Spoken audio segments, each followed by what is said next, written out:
Saludos hermanos, la gracia del Señor esté con ustedes. Un saludo muy especial del Evangelio de San Marcos en el capítulo 6, versículos 14 al 29.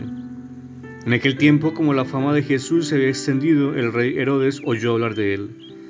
Unos decían: Juan el Bautista ha resucitado entre los muertos y por eso las fuerzas milagrosas actúan en él.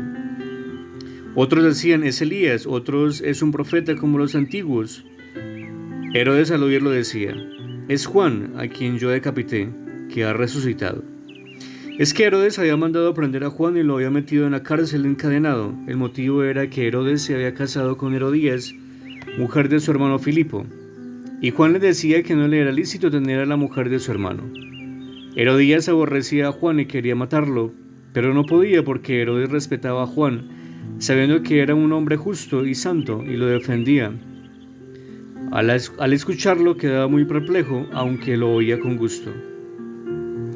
La ocasión llegó cuando Herodes, por su cumpleaños, dio un banquete a sus magnates, a sus oficiales y a la gente principal de Galilea. La hija de Herodías entró y danzó gustando mucho a Herodes y a los convidados. El rey le dijo a la joven: pídeme lo que quieras que te lo daré. Y le juró: te daré lo que me pidas, aunque sea la mitad de mi reino. Ella salió a preguntarle a su madre: ¿qué le pido? La madre le contestó: la cabeza de Juan el Bautista. Ella enseguida, a toda prisa, se acercó al rey y le pidió: quiero ahora mismo me des en una bandeja la cabeza de Juan el Bautista. El rey se puso muy triste, pero por el juramento de los convidados no quiso desairarla. Enseguida le mandó a uno de su guardia para que trajese la cabeza de Juan. Fue, lo decapitó en la cárcel, trajo la cabeza en una bandeja y se la entregó a la joven. La joven se la entregó a su madre. Al enterarse, sus discípulos fueron a recoger el cadáver y lo pusieron en un sepulcro. Palabra del Señor, gloria a ti, Señor Jesús. Hermanos, este texto sagrado nos ayuda a pensar en lo siguiente: ¿cuáles son los huéspedes que hay en nuestro corazón? Sería una pregunta que tiene que quedar así resonando a lo largo del día. Es que, como escuchamos en el Santo Evangelio, Herodes tenía como huéspedes a sus invitados de aquel banquete.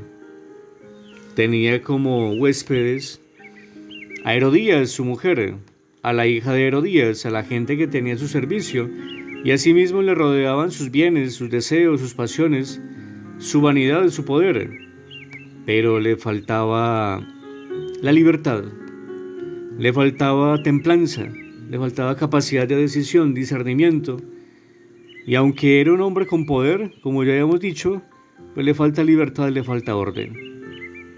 Todo esto para decir que mientras nosotros tengamos huéspedes del mundo viviendo en el hogar, como la mentira, la pereza, la impureza, los vicios, pues nuestra casa no prospera en Cristo.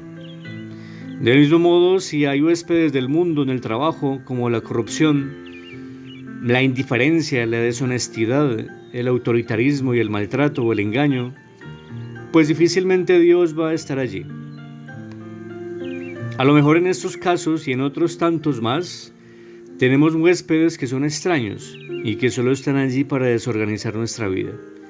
Y tal vez habrá personas que hacen el papel de Juan el Bautista y nos estarán diciendo la verdad como se la dijo a Herodes.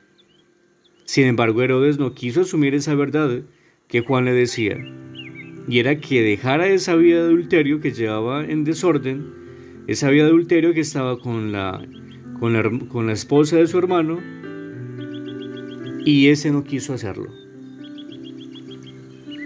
Más bien lo que hizo él fue dejarse llevar por sus deseos y terminó haciendo lo que hizo con Juan el Bautista.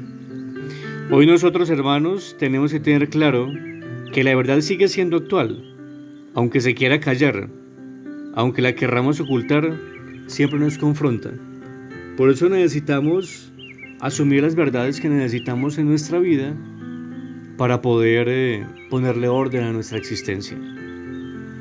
Para concluir, hermanos, pues Herodes tuvo otra oportunidad cuando oyó hablar de Jesús. Sin embargo, tampoco lo acogió.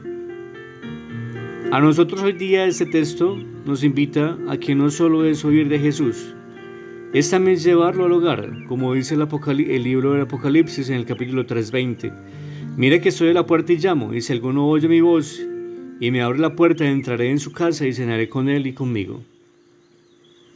También en el Evangelio de San Juan, en el capítulo 19, versículo 27, dice Jesús en la cruz a su discípulo Juan: ahí tienes a tu madre, y desde aquella hora el discípulo la recibió en su casa.